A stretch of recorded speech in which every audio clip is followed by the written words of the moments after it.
De groepsaccommodaties binnen de kernen van Gennep worden opgeknapt of verbeterd.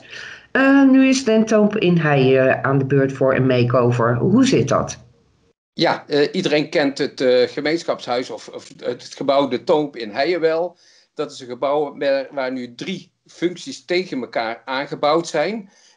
De functie voor vrije tijdactiviteiten, een stukje kinderopvang en een stukje voor sportbeleving, dus de gymzaal. Maar dat zijn 3 aparte functies die aan elkaar gebouwd zijn. En op verzoek van de inwoners van Heijen is er een nieuw plan gemaakt om er 1 gebouw van te maken.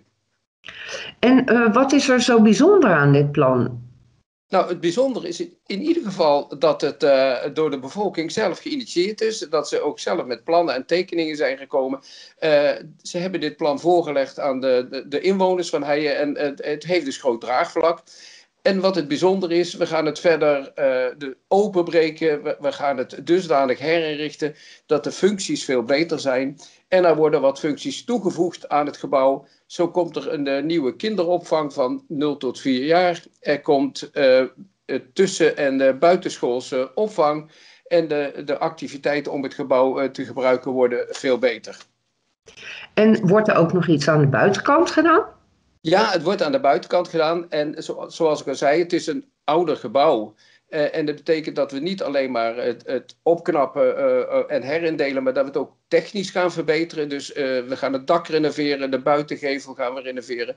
We gaan allerlei duurzaamheidsmaatregelen doen, zonnepanelen op het dak, zodat het gebouw zo duurzaam mogelijk is.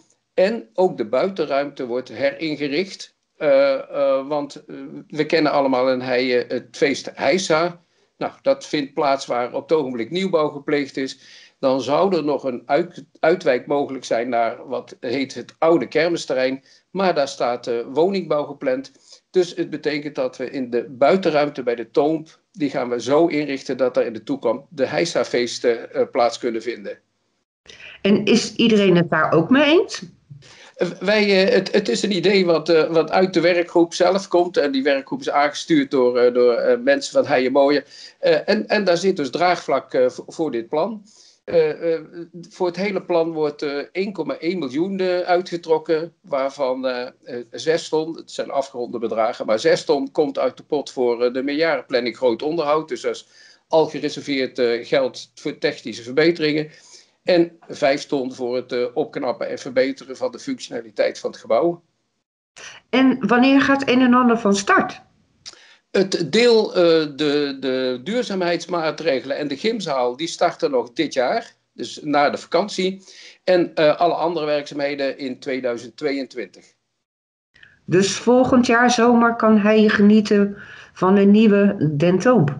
Nou, of het helemaal in de zomer wordt of iets daarna, dat weet ik niet precies. Maar in ieder geval in 2022 moet de Toomp helemaal hernieuwd en verbeterd zijn.